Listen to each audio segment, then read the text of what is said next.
Selamat datang kembali. Oke, kali ini kita mau bahas lebih dalam nih, bab 6 dari buku The 1% Rule-nya Tommy Baker. Fokusnya, kegigihan. Betul, kegigihan ini jadi penting banget, apalagi kalau semangat awal kita yang biasanya meledak-ledak pas mulai sesuatu, itu udah mulai turun gitu. Nah, iya kan, bab ini tuh benar-benar ngupas bedanya antara cuma mulai aja sama kemampuan buat bertahan. Bertahan pas lagi susah-susahnya. Persis. Sumber kita bab 6 ini emang mau misahin itu. Oke, mari kita mulai bedah ya. Buku ini kan nyebut ya, gimana kalau hal baru tuh rasanya seru banget. Ada dopamin, ada semangat gitu. Iya pasti, awalnya kan selalu menarik. Tapi, nah ini dia, gimana pas itu semua udah hilang? Kayaknya kita semua pernah lihat deh, orang yang idenya banyak, proyeknya dimulai. Tapi kok nggak ada yang kelar gitu? Tepat sekali. Dan disitulah, menurut buku ini, inti dari kegigihan. Jadi ini bukan soal gimana caranya biar semangat terus, kayaknya nggak mungkin juga ya. Iya, nggak mungkin lah. Tapi lebih ke keputusan sadar. Keputusan buat terus jalan justru pas semangat lagi nggak ada. Pas tantangan muncul, nah di situ titik kritisnya. Lanjut atau ya udah cari hal baru lagi aja. Oke, tapi untungnya nih, katanya kegigihan itu kayak otot ya, bisa dilatih. Ini mengasih harapan lah ya. Gimana caranya melatih otot ini menurut bab 6? Nah, buku ini ngasih 4 kunci utama. Yang pertama, ini penting banget. Kejelasan tujuan. Maksudnya, Anda harus tahu persis mau kemana. Oke, tujuannya jelas. Dan nggak cuma itu, tujuannya harus nyambung sama alasan yang kuat. Mengapanya itu harus kuat, harus kena di emosi. Ini fondasinya banget. Masuk akal. Kalau nggak jelas tujuannya, terus nggak ada alasan kuat kenapa harus ke sana, ya pas ada badai dikit gampang banget goyah ya. Oke, fondasi kuat. Terus, langkah berikutnya apa? Kedua, pahami dan siap hadapi tantangan. Ini agak unik nih. Kita seringnya kan terlalu optimis ya, ngeremehin susahnya. Iya bener, ekspektasi versus realita. Nah, buku ini malah bilang sebaliknya. Justru kita harus mengharapkan tantangan itu datang. Anggap aja itu bagian dari gamenya, bagian dari proses tumbuh.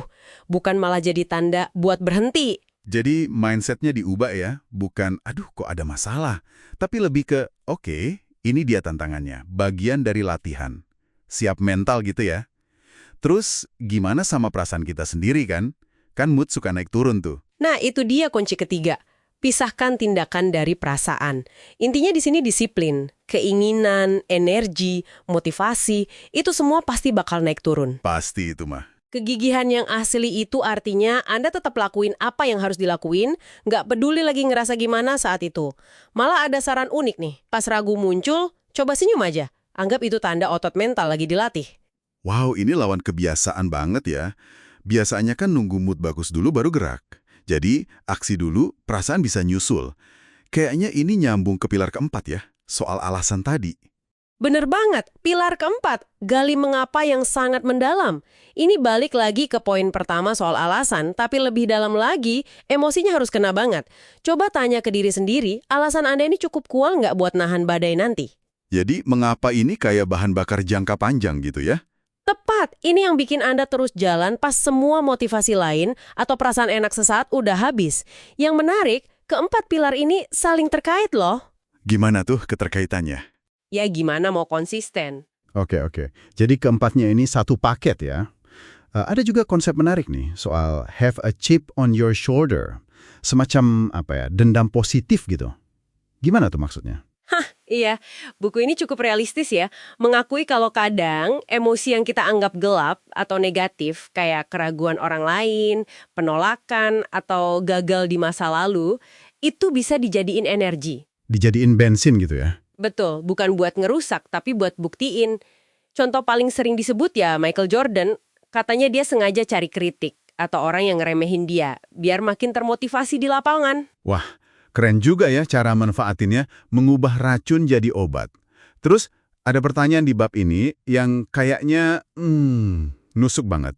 Seberapa besar keinginan Anda? Kenapa ini penting banget?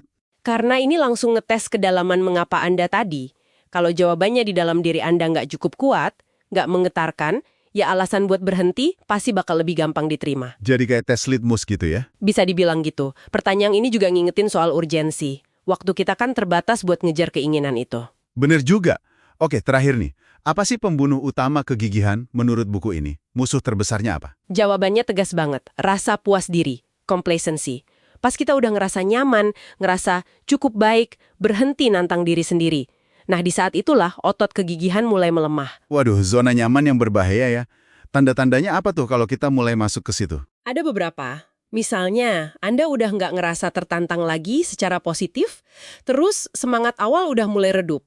Sering bilang ke diri sendiri, segini juga udah oke kok. Atau, nggak apa-apa lah, begini aja. Kayak cari pembenaran buat gak usah lebih ya. Iya, rasa lapar buat maju itu hilang. Ada kutipan bagus di sini. Kita tidak naik ke tingkat ekspektasi kita jatuh ke tingkat pelatihan kita.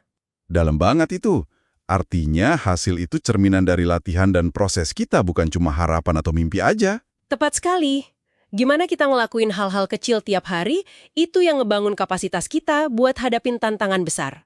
Ini soal membangun sistem, bukan cuma ngandelin kemauan sesaat. Jadi, kalau dirangkum nih, bab 6 ini nunjukin kalau kegigihan itu bukan bakat ajaib gitu ya, tapi lebih ke skill, keterampilan yang bisa kita bangun. Caranya, ya tadi, tujuan dan mengapa yang jelas dan kuat, siap mental hadapi tantangan, disiplin buat tetap jalan walau lagi nggak mood, dan selalu waspada sama jebakan rasa puas diri. Dan ini relevan banget buat Anda yang dengerin, gimana Anda bisa mulai ngelatih otot kegigihan ini, nggak usah langsung yang berat-berat mungkin. Sesuai sama judul bukunya, The 1% Rule, mulai aja dari tantangan kecil. Sedikit-sedikit tapi konsisten tiap hari. Itu latihannya. Oke, sebagai penutup, mungkin ada satu pertanyaan nih buat Anda renungkan di rumah. Kalau kegigihan itu artinya terus maju walau rasanya susah, nggak nyaman, atau mungkin bosenin, kira-kira tantangan penting apa sih dalam hidup Anda sekarang yang mungkin lagi Anda hindari? Cuma gara-gara nggak suka sama perasaan nggak enaknya itu. Coba direnungkan ya.